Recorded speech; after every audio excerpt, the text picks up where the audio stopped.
pripomogel k vzpostavitvi demokracije v Sloveniji, ki je pripomogel k samostojni državi, prvi predsednik vlade, nekajkratni minister, večletni poslanec Evropskega parlamenta, tudi odlikovan z nekaterimi priznanji. Zato bi pričakovala, da bo vlada pograbila to možnost in priložnost in vendarle takoj vložila njegovo kandidaturo. Ker to vlaga vlada, bi se pravzaprav vlada morala potruditi, da bi bilo vse tako narejeno, kot se spodobi. Zato se pravzaprav čudim, da je predsednica vlade včeraj tako diskreditirala gospoda Lojzeta Peterleta, češ, da zaradi podpisa neke resolucije ne more vlada podpreti nekoga, ki slabo govori o slovenski državi. Tako da temu se zelo čudim, da je to dejala, kajti vsi vemo, da je on ustvaril državo takrat, ko še sedanja predsednica vlade bila zelo daleč od kakršnega koli političnega udejstvovanja. In iz tega ponovno ugotavljam, da v Sloveniji primanjkuje temeljne politične kulture in prav na tem moramo v državi vsi politiki, vsi državljani delati na tem, da bomo spostavili več politične kulture in več objektivnega odločanja, ne na podlagi nekih subjektivnih simpatij. Zagotovo me boste vprašali, kako je z listo Nove Slovenije za evropske volitve. Nova Slovenija ima evidentiranih veliko kandidatov, nekaj zelo znanih imen, odličnih kandidatov. Ponovno štartamo vsaj na 2 evropska poslanca, tudi bili smo zmagovalci prvih evropskih volitev, na drugih smo dosegli zelo dober rezultat. Glede na to, da vendarle Nova Slovenija, krščanski demokrati pridobivajo na ugledu v slovenskem političnem prostoru, pričakujem, da bomo znova dosegli odličen rezultat. Seveda je gospod Lojze Peterle eden izmed resnih kandidatov za vodenje liste krščanskih demokratov, vendar imamo tudi druga prepoznavna imena, tako da končna odločitev še ni sprejeta, je pa zagotovo eden izmed najresnejših kandidatov. Tudi sama bom na kandidatni listi, kot sem pa dejala, vrstni red pa o vrstnem redu se še odloča. Trenutno potekajo posamični pogovori s posameznimi kandidati. Predvsem pa si krščanski demokrati Nove Slovenije želimo, da bi bile evropske volitve oziroma kampanja za evropske volitve predvsem vsebinska. Mislim, da si moramo v tem času znova osvetliti ali pa znova obuditi zavest o tem, kaj pravzaprav nam je prineslo članstvo v Evropski uniji, zakaj je naše članstvo dobro, kaj so prednosti, seveda so tudi pomanjkljivosti, vendar želimo, da bi bila ta kampanja bolj vsebinska. To je potrebno ne samo kandidatu, ne samo volivcem, ampak nasplošno nam, državljanom Slovenije, da znova uzavestimo naše članstvo v Evropski uniji in pa pomen Evropskega parlamenta, pomen naših poslancev za delovanje v Evropskem parlamentu. Naj se dotaknem tudi dela vlade. Že več kot mesec dni Slovenija nima ne gospodarskega in ne zdravstvenega ministra, 2 izredno pomembni področji.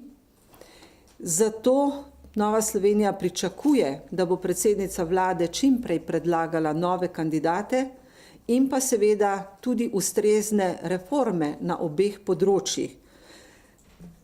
Sedaj delajo oziroma se dogovarjajo o novi koalicijski pogodbi. To dokazuje, da je bila prejšnja koalicijska pogodba narejena zelo površno, na hitro, nedodelana in zaradi tega je prihajalo tudi do določenih težav v sami koaliciji, ko so posamezne stranke izražale nezadovoljstvo oziroma so bili različni predlogi zelo, zelo neusklajeni. Sedaj, ko se dogaja tudi, ko predsednica vlade predlaga tudi reorganizacijo vlade, se sprašujemo, v Novi Sloveniji sprašujemo, ali gre za neko novo kupčkanje. saj gre za prerasporeditev resorja, ki predstavlja tudi veliko denarja in pa veliko moč, kot je na primer energetika. Ali pa tudi ne strinjamo se z ukinitvijo oziroma priključitvijo Urada za Slovence k Ministrstvu za zunanje zadeve, kajti s tem bi znova odprli neko bolečo temo, ko vendarle prav s tem uradom, samostojnim ministrom želimo dati neko spodbudo, pozornost, neko odprtost, naklonjenost Slovencem v zamejstvu in po svetu.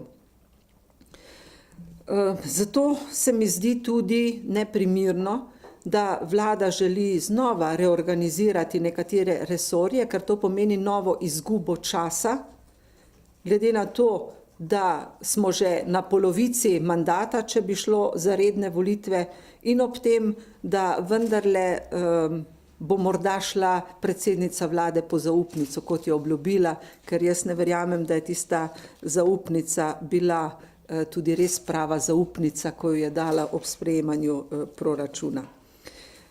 Tukaj se tudi sprašujem o odgovornosti Desusa, ali s tem, ko sedaj odklanja resor za zdravstvo, ki ga je 2 leti vodil, torej očitno neuspešno, nemočno, ali zdaj gre za izogibanje odgovornosti, ali gre za nesposobnost obvladovanja težkega resorja, kot je zdravstvo.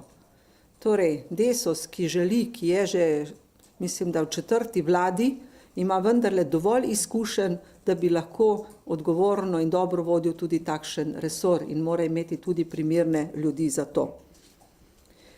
Potem se v Novi Sloveniji sprašujemo o besedah ministra Viranta, ki pravi, da v Sloveniji ni več svetih krav. No, mi pa ugotavljamo, da morda ni več svetih krav, imamo pa male bogove. Tako bi rekla, na primer, o Gašparju Mišiču, ki je dejal, da ima visoke etične standarde, zato bi od njega pričakovala, da bo takoj odstopil, ko se mu očitajo kar hudi prekrški. Vsak izmed nas kdaj pa kdaj malo greši, ampak poleg tega, da je imel visoko stopnjo alkoholiziranosti, da ni ustavil policistom, da je celo jih zmerjal, vse to govori o večjih hudih prekrških oziroma da je celo oteževal, onemogočal delo uradne osebe. Tudi to je eden izmed hudih prekrškov. Da ne govorim o njegovih izgovorih, o hudih zdravilih in bolezni, in vsi vemo, da če uživamo huda, težka ali oziroma močna zdravila, da potem sploh ne smemo uživati alkohola. Pri nas pravijo, da je navedel takšne izgovore, kot jih mačka prinese na repu. Tako da se res sprašujem, ali so to naši bogovi, ali res premoremo toliko politične kulture, da bomo rekli takšnim dejanjem enkrat res ne. Med takšne male bogove zagotovo sodi tudi župan Ljubljane Zoran Janković. 1 leto po poročilu protikorupcijske komisije se pravzaprav okrog njega skoraj nič ne dogaja in se sprašujemo, kdaj bo vendarle tudi on v kakšnem kazenskem postopku. Potem imamo malega boga, ministra Omerzela, ki prav tako se ni odločil, ali bo podjetnik, ki bo posloval z državo, ali bo minister, ki pa ne sme kot podjetnik poslovati z državo, ker gre za navzkrižje interesov. Potem bi omenila še ministra za obrambo Jakiča, ki spet preusmerja pozornost od tega, kar se njemu očita, na ravnanje novinarjev, kar je nedopustno, kajti tukaj se spet išče krivec med tistimi, ki je izdal neko informacijo in ne tisti, ki je zagrešil, morda zagrešil nekaj hudo kaznivega. Torej, tako kot vsi drugi, državljani, funkcionarji, je dolžan odgovarjati na to, kar se mu očita, in predvsem pa mora delovati transparentno, tako prej, ko je bil direktor podjetja, kot sedaj, kot minister, in sedaj od njega to še veliko bolj pričakujemo.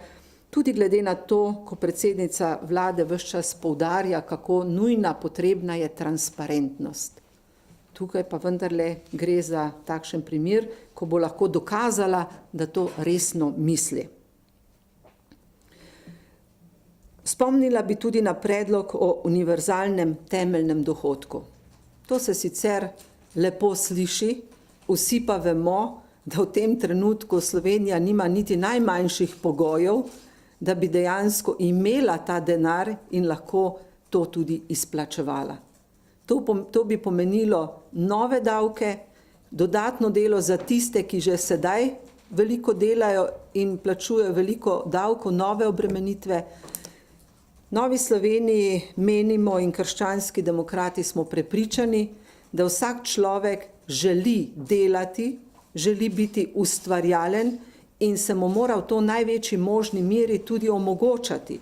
Zato je naloga države predvsem v tem, da omogoča pogoje za delo gospodarstva, ki bo lahko ustvarjal nova delovna mesta, da bodo lahko ljudje delali. Seveda je trenutno veliko pomanjkanje delovnih mest, povečala se je stopnja brezposelnosti, zato menim, da je to tudi neka kost, ki jo je vrgla Pozitivna Slovenija, da bi preusmerila pozornost od povečanega števila brezposelnih na možno rešitev, kot je univerzalni temeljni dohodek. Strinjala bi se, če bi predlagala univerzalne pokojnine nad neko starostjo za ljudi, ki pač ali niso delali ali niso dosegli pogojev za pokojnine. Tudi sama večkrat razmišljam o tem, da reševanje problemov upokojitve z višanjem življenjske dobe morda s časoma ne bo najboljša rešitev, ampak omogočanje zaposlovanja mladih, ki potrebujejo delo, ki si morajo ustvariti prve pogoje za življenje, za družino in tako naprej. In predvsem mislim, da bi bilo za mnoge tudi škodljivo, da bi kar tako prejemali neke dohodke, ne da bi se trudili, da bi našli delo, da bi poskušali na ustvarjalen, delaven način zagotoviti sredstva za svoje življenje. Tudi gospodarstveniki so izrazili veliko začudenje in skepso nad tako rešitvijo. Predvsem pa mislim, da gre tudi tukaj za kost in za preusmerjanje pozornosti od tega, da vlada premalo aktivno rešuje problem brezposelnosti. Omenila bom še predlog zakona o SDH.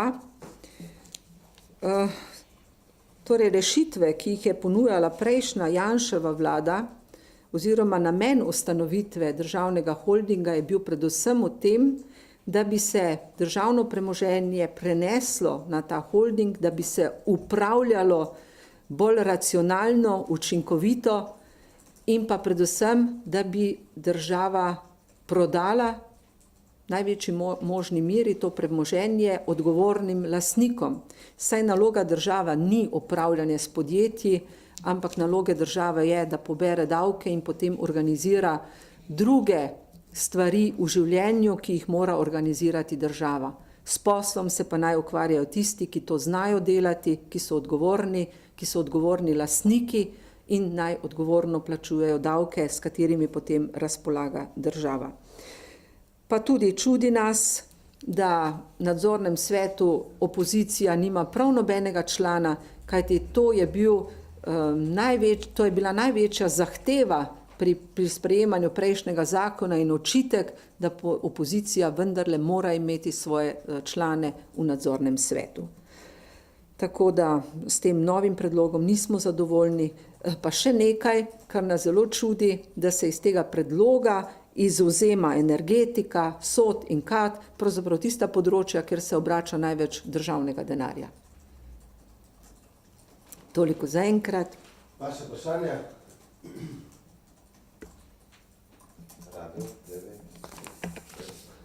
Očitno sem že preveč povedala in ne boste mogli vsega uporabiti, ne?